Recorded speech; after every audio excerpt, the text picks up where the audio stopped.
Ganito yung mga Yakult sa Japan. Iba-ibang klase, pambata, pang matanda, bloke-bloke. Sulit talaga dahil bukod sa probiotics, hindi ka talaga mabibitin sa dami. Free na yung microwave dito sa Donkey para kapag bumili ka ng obento, pwede mo ipainit. Kapag may free microwave sila, ginagamit ko palagi. Kahit dito sa Japan, kabi-kabi lang ang increase nila ng electricity. Eto na yung lunch ko ngayon. Kikurage ang tawag dito. Sa English ay earwood mushroom. Maganda to sa gut at pagbababa ng kolesterol. Tumutubo to sa mga bulok na puno, sa mga troso, at sa mga lumang puno. Tinatawag din tong Judas ears dahil pinaniniwalaan nila na nung nagpakamatay si Judas sa Bible, ginamit niyang pambitay dun sa lumang puno. Kaya dun tumutubo itong mga black mushroom na to. Kung titingnan nyo siya mabuti, para siyang tenga. Huwag mo lang titingnan kung madirihin ka, pero ang sarap talaga nito. Gelatinous yung texture niya pero napakalambot niya. Kasama yung sarsa at kanin, lasang arroz kaldong hindi tinipid.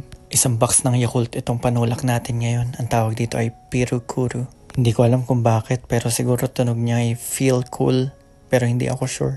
Walang pinagkaiba to sa Yakult. Parehong-pareho ng kulay, ng lasa, ng amoy. Siguro sa probiotic count sila nagkakaiba kasi mas mura tong Dihama compared sa Yakult. Pagkatapos ko mag-lunch, nag-drive na ako pabalik ng school.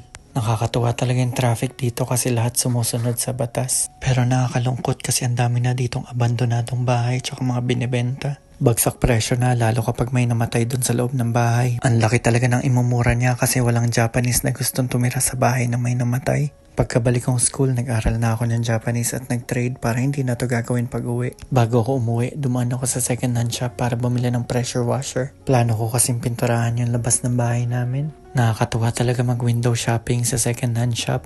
Bukod sa mura na, napakarami pang interesting at cute na mga bagay.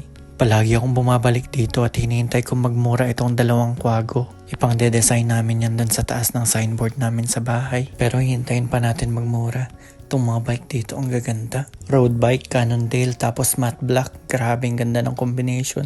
Last year, bumili kami ng road bike at mountain bike kami ng misis ko para sa mga road trip. Pagkadating namin dun sa pupuntahan namin, nagpicture lang kaming onte tas gusto ko na mateleport sa bahay. Nung pauwi kami at magte-take ng 1.5 hours, dun ko na-realize na hindi talaga para sa akin ang biking.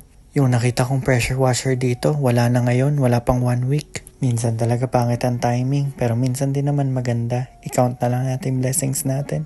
Pagka uwi ko, napaglaro na ako kay Mika. Naawa ko sa kanya kasi nasugatan yung sarili niya sa noo. Pero sabi ng midwife, okay lang daw yan para ma-learn niyang i-protect yung mata niya sa kamay niya. Nagupitan na siya ng misis ko pero madiin talaga yung kamot niya. Round 2 na ng pag-install ng bench press. Grabe yung pawis ko. Di pa ako nag-workout niya na. At eto, nakakatuwa itong mag-ina ko na nagsa-sightseeing lang habang gumagawa ako dun sa gym. Medyo delikado pa dito kasi halos wala na sila matapakan, pero risk taker talaga tong mama ni Mika. Siguro sa installation experience ko, ang pinakamahirap na dito itong mga cables. Kung saan-saan kasi sila umiikot at kailangan swabe yung pag-ikot nila sa mga discs. At yan, tapos na ang ating Marcy bench press. Dati nakikita ko to sa Costco, napakamahal. Naswertehan ko lang talaga yung nagbenta nito. Paluginan niya binigay sa akin yung price. Isang katutak yung magagawa nating workout dito sa bench na to. Mostly yung mga workout na panlalaki ay dibdib at braso, habang sa mga babae naman ay yung legs at yung puwet. Kaya naman kahit sino pwedeng gumamit nito, lalaki o babae, bata o matanda, may ngipin o wala. At tinesting ko na nga, swabe bawat bira, tahimik na tahimik at napaka-smooth. Medyo ina-explore ko pa yung mga parts niya pero nakaka-enjoy talaga. Medyo marami-rami pa tayong lilinisin. Baka magtampo yung iba kong equipment kaya inayos ko na rin sila. Madali lang naman siya ilipat-lipat at linisin. Mabibigat lang talaga yung mga dumbbells. At eto na, naayos ko na yung bench, yung pull-ups, yung dumbbells, yung salamin, pati na rin yung Marcy. Kaya naman pagbaba ko ay uminom ulit ako ng Yakult. Napaka-fresh at malamig. Ganito pala itsura niya kapag may ilaw. Walang pinagkaiba sa Yakult. Ang sarap ng lamig at ng flavor niya. Imagine, iinom ka ng isang box ng Yakult tapos hindi mo iisipin kung mauubos na ba. Pero syempre, hindi naman pwedeng ako lang. Ginawan ko rin si misis ko ng ice cold na Yakult. Isa to sa mga favorite drink niya pero matagal na siyang hindi umiinom nito. Kaya deserve naman talaga kasi napakasipag na misis ko mag-alaga kay Mika. Nakatitig lang si Mika habang umiinom yung mami niya. Parang gusto niyang tikman. Okay lang yan, Mika. Baka pag de-demo maya-maya ay malasahan mo na rin yan. After ko ma-install yung gym, nag-ready na ako para mag-paint. Inayos na ng misis ko yung sahig, kaya salamat. Dito na sa may aircon yung isa sa mga pinakamahirap na part kasi sasalatin mo talaga siya. At pagkatapos ko magpintura ng isang rectangle ay bumalik ulit ako para mag-workout naman.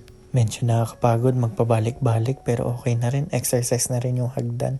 Pagkatapos ko mag-workout, naligo na nga ako at pagkaligo ko ay naggitara na tayo pamparelax. Tuwing weekend lang ako nag-aral ng bagong songs. Sa weekdays ay inuulit-ulit ko lang yung mga natutunan ko. Nauhaw yung misis ko kaya nagpagawa siya sa akin ng ice cold water. Mahirap pala mag-take ng video kapag kailangan man 2 kamay. Pagkatapos ko mabigay yung tubig, nag-refill na ako ng mga ice cubes kasi naubusan na kami. Kaya naman ay ang sarap sa feeling na checkan yung mga to-do list natin. Hindi ko kilalang author pero ang ganda nung sinabi niya. If you focus on results, you will never change. If you focus on change, you will get results. Madaling maka-overwhelm yung bird's eye view. Kaya mag-enjoy lang tayo habang ginagawa yung task for today. Yun lang yung isipin natin. Ang goal lang natin rito ay mas maging better kesa yung yesterday self natin. Kaya natin to. Yun lang. Bye!